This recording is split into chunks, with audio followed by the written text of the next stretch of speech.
जय श्रीमन नारायण, जय श्री सच्चिदानंद। आप सभी लोगों को देखिए, अभी नवरात्र बीता है और देखिए नवरात्र में क्या होता है कि हम 10वीं के दिन रावण का दहन करते हैं। पर आपने कभी सोचा कि आपके पास भी रावण है, या आप भी रावण है, या आपके आसपास भी कोई रावण है?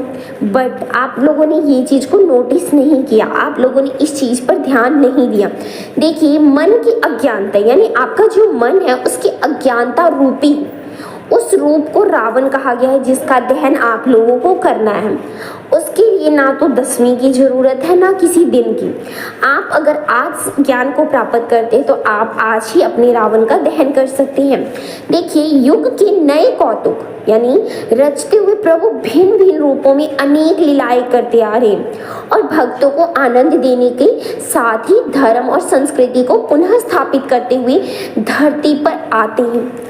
तुलसीदास जी वृंदावन बिहारी जी को जो कहते हैं ना, मूर्ति को प्रणाम करते हुए जब वो देश में मचे हाहाकार पर विचार करते हुए अपना मस्तक नहीं झुकाते और कहते हैं कि क्या कहूँ छवि आपकी भले बने हो नाथ, तुलसी मस्तक तब नवे जब धनुष बांध लो हाथ। यानी भक्ति यही पुकार होती है कि चारों ओर जो अनाचार, हिंसा वो ईर्ष्या द्वेष की अग्नि से मानवता जल रही है, तो मनुष्य के कुकृत्यों, पापों, अत्याचारों का नाश हो।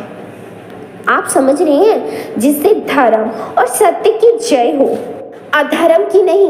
राज्याभिषेक की घड़ी में श्री राम जी का वनवास हो गया तो सीता जी व लक्ष्मण जी के साथ माता की आज्ञा से वे वन में विचरण कर, ऋषि मुनियों के आश्रम में दर्शन कर, सत्संग देते हुए राक्षसों द्वारा मारे गए ऋषियों की अस्थियों को ढेरों करते हुए देखा। उन्होंने प्रण किया कि इस धरती को राक्षसों से विहीन कर दूंगा। तभी तो कहते हैं, निशिचर विहीन करऊं मही, भुज उठाई पनकीन, शकल मुनहि की आश्रम ही, जाय जाय सुख दीन। सीता जी के हरण के बाद उन्होंने भालू बानरों की सेवा द्वारा समुद्र पर पुल बनाने का असंभव कार्य लंका पर चढ़ाई की। छन्न महाप्रभु की साय किन काठे बिकट पिशाच, पुनि रघुवर निशंग महु, प्रवसे सब नाराज। रावण से भयंकर युद्ध के बीच श्री राम की बाणों से भयानक राक्षसों को काट कर रख दिया। वे सब बाण लौटकर श्री राम की तरकश में आ गए थे और देखिए वो राक्षस भी मारे गए और सारे तरकश भगवान के बाण, जो भगवान ने अपने पीछे वो बाण डांग रखे थे, उन सब में वापस वो मिल गए। तो युद्ध से पहले रावण को एक अवसर देने हेतु प्रभु ने अंगद को उसके दरबार में जब दूत बनाकर भेजा। आप सभी ये चीजें रामायण में पढ़ चुके होंगे और उसमें बताया भी गया है कि जब अंगद को दूत बनाकर भेजा गया तो प्रभु ने अंगद को उस दरबार में दूत अपना बनाकर भेजा।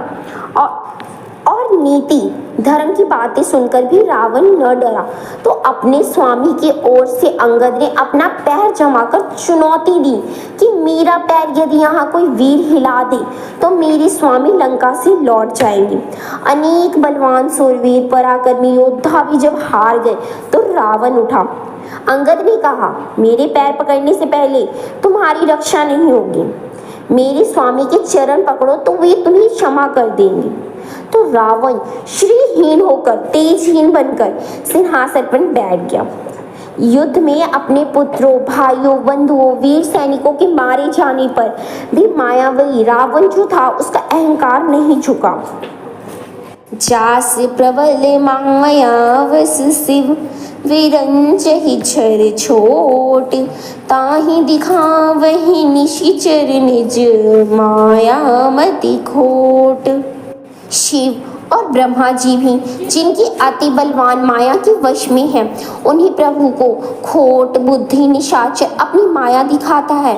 विभीषण के बताने पर कि नाभि में अमृत का निवास है, अतः रावण सिर और भुजाओं के कटने पर भी नहीं मरता। तो प्रभु ने हर्षित होकर विकराल वानों का जो कहते हैं ना संसाधन होता है, वैसे संधान किया।